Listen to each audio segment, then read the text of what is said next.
Hello everyone, welcome to today's session where we are going to look at the terms symbolism and allegory. In the last part of this lecture, we'll also discuss about the difference between them. If we see its definition, it goes thus: symbolism is the use of symbols to signify ideas and qualities by giving them symbolic meanings that are different from their literal sense.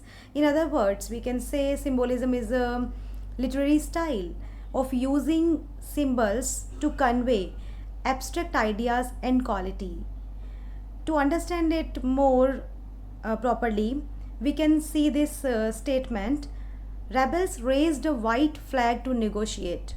Now, in this symbolic statement, this word white is symbolic, which is conveying two different meanings. One is literal, which is white color, and the second meaning is figurative, which means peace. During the war, raising white flag symbolizes making peace with the enemy.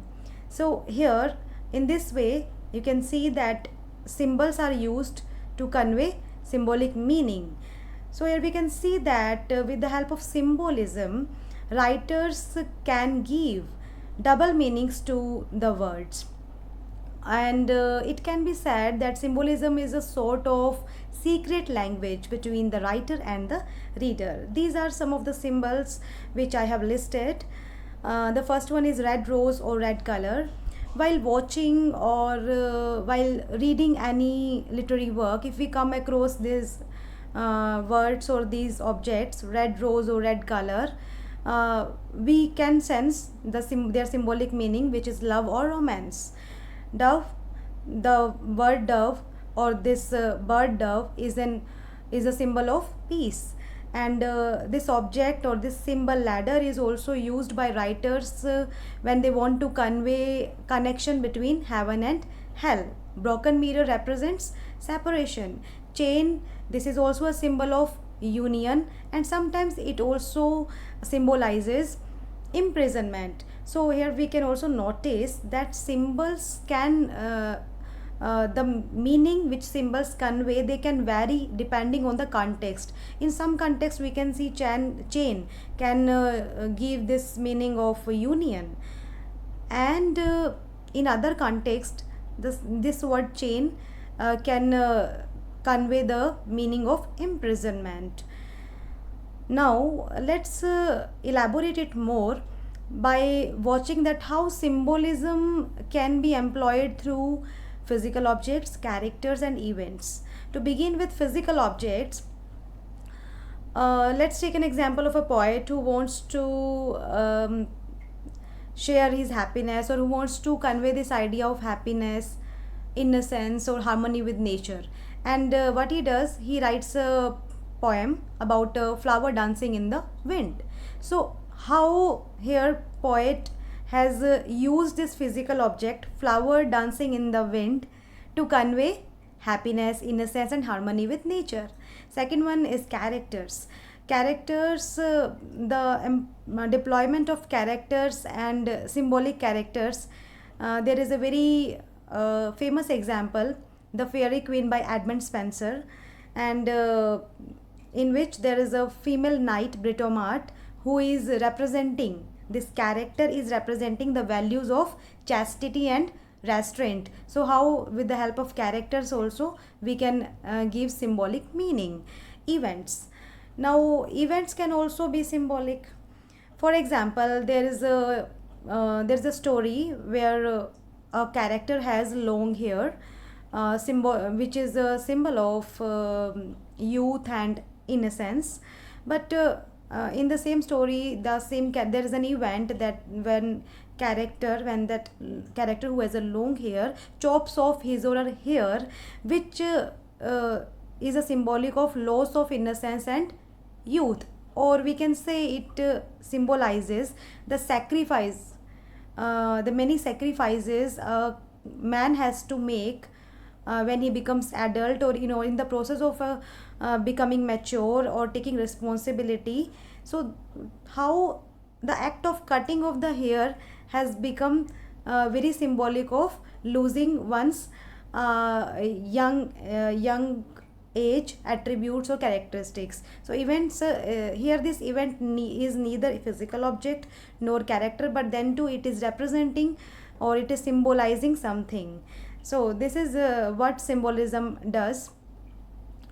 And if we see an example of symbolism from literature, then there is a famous play As You Like It by William Shakespeare, and this is a famous excerpt, famous monologue. This is a famous monologue in this play.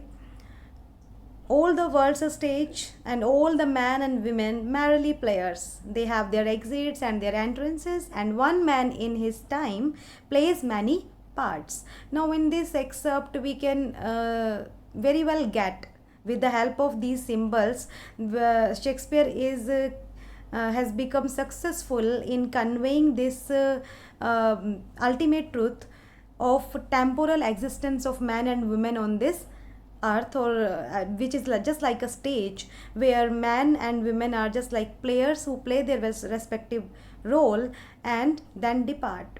Now here stage is symbolizing the world and players is symbol for human beings. So we can see that how symbolism helps the writers in giving very broader and universal implications.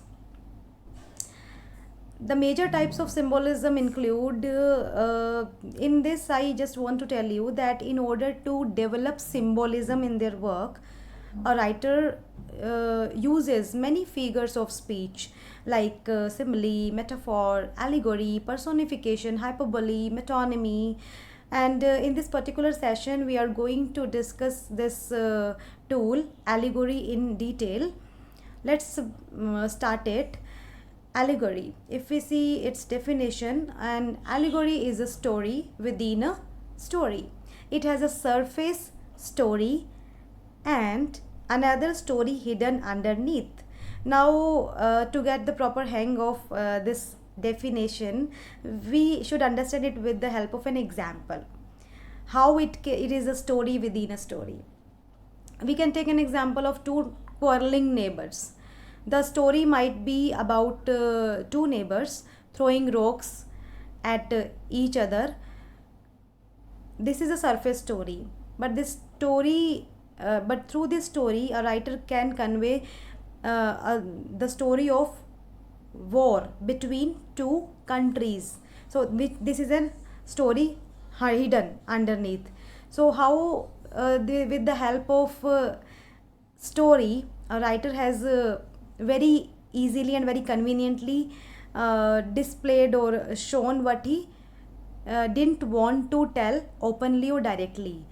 So we can also sense that this allegorical technique is used by the writers exclusively when they don't want to speak openly, when they don't want to put their point of view very openly or directly. And in some cases there are some very profound or dense philosophical arguments which a writer conveys through the story to make it more interesting. Rather than writing a philosophical prose, with the help of an interesting story, a writer usually uses this technique. And there is a famous allegorical tale, The Tortoise and the Hare, which conveys this moral lesson that slow and steady approach is better than fast and overconfident approach, where the characters are very symbolic. So here the character of tortoise is representing the slow and steady approach, and the character of hare is representing fast and overconfident approach. So with the help of symbolic characters and events also, an allegory conveys its meaning.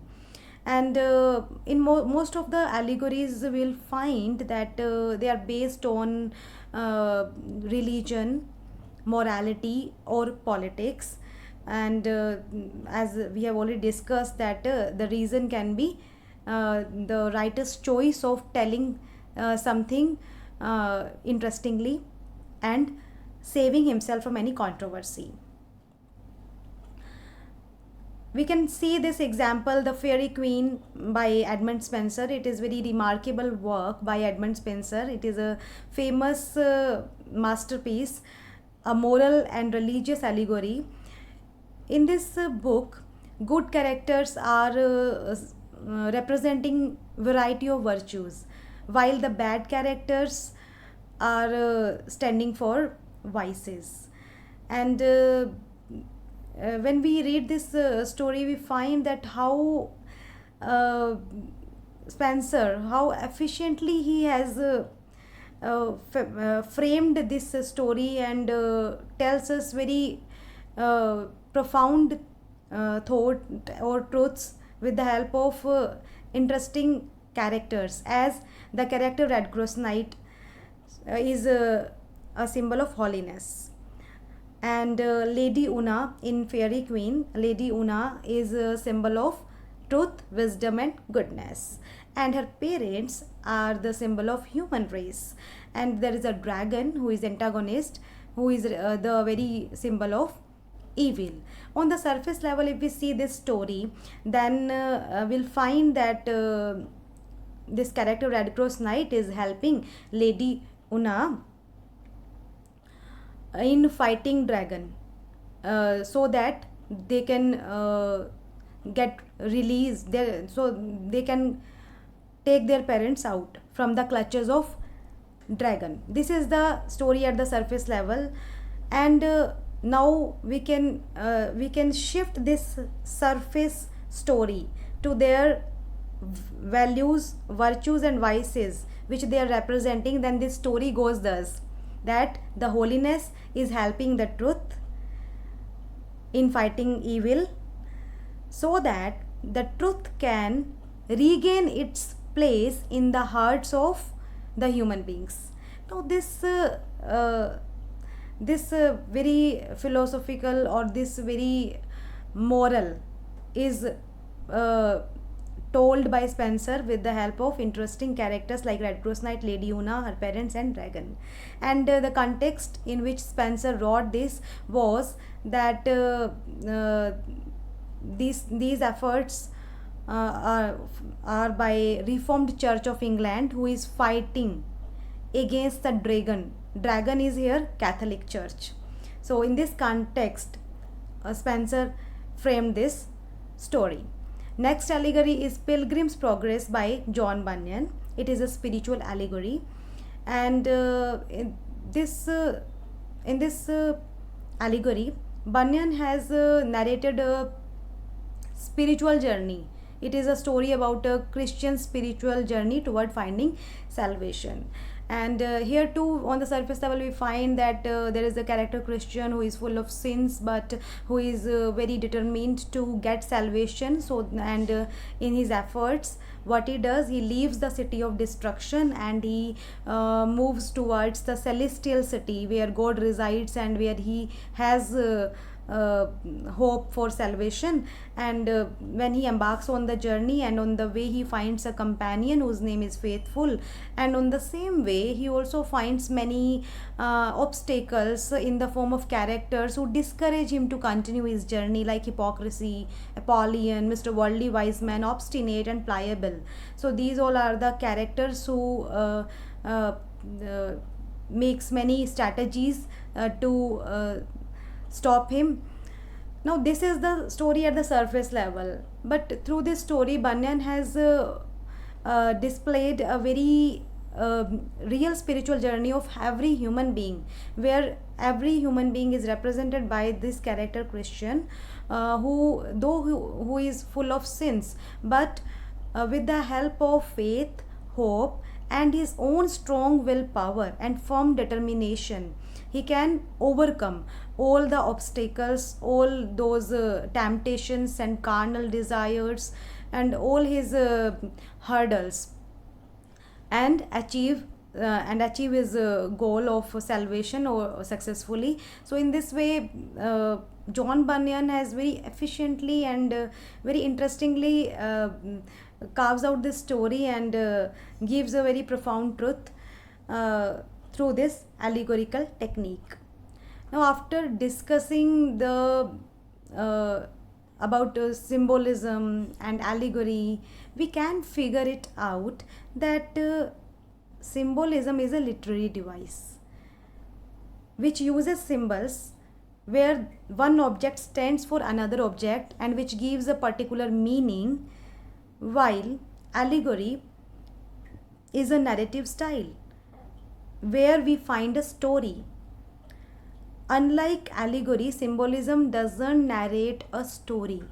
In allegory, we have a narrative. We find a story which has characters and events which are symbolic. So these both seemingly similar terms are different in this way, that symbolism is a literary device and allegory is a narrative style which incorporates symbols in it to give a proper message, which it can be any moral lesson, or it can be any truth about politics or religion. Generally it happens in allegory. So this is the difference which makes them distinct. So that's all for today. Thank you for your attention.